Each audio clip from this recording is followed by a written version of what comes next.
Pemirsa, kita akan memasuki Habar nang Panambayan. Bila musim penghujan tiba, Sungai Martapura mulai dipadati oleh ilung wan berbagai ratik lainnya termasuk batang pohon. Saking banyaknya hingga menumpuk menjadi pampangan di bawah jembatan sehingga mengganggu arus transportasi sungai. Bila musim penghujan tiba, Sungai Martapura mulai dipadati oleh ilung wan berbagai ratik lainnya, termasuk batang pohon. Saking banyaknya hingga menumpuk menjadi pampangan di bawah jembatan, sehingga mengganggu arus transportasi sungai. Salah satunya terjadi di bawah jembatan Antasari di Jalan Antasari, Banjarmasin Tengah, Baisukan Kamis 2 Januari 2020.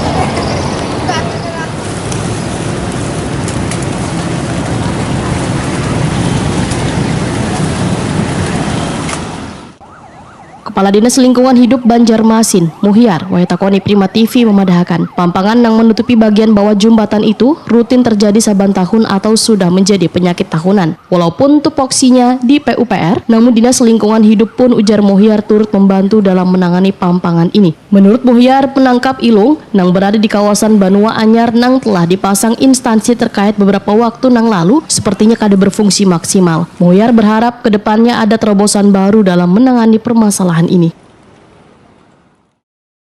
Nah ini kan setiap tahun kayak ini aja terus kan, seharusnya ada terobosan baru kayak apa supaya itu kada lewat lagi. Nah kami juga kemarin sudah mulai bekerja sama dengan, karena ini lintas kabupaten kota kan, lintas kabupaten kota kami juga menyampaikan ke provinsi supaya karena mediasi lah dengan kawan-kawan kabupaten kota lainnya, karena itu juga bawaan dari luar gitu kan. Nah sama-sama supaya kayak apa kita sama-sama mengatasi itu, karena ini tingkatnya di kabupaten kota sudah, berarti harus provinsi yang membantu kita untuk menyelesaikan ini. Nah, kita juga harus bisa menyalahkan misalnya kabupaten Banjar atau Banjar Baru atau yang mana lah melarutakan itu. Ini karena ya fenomena alam lah ya, lo karena musim hujan lo harus larut. Nah sekarang kayak apa kita menyikapi itu, ya sama-sama lah kita ketemu lawan kabupaten kota yang lain supaya sama-sama menjaga di sana. Kemudian PUPR juga harus kadang-kadang menganggarkan untuk pembersihannya. Sementara itu, agar alur transportasi sungai tetap bisa berjalan dengan baik, maka instansi terkait mengerahkan puluhan orang pasukan turbo untuk mengurangi pampangan tersebut.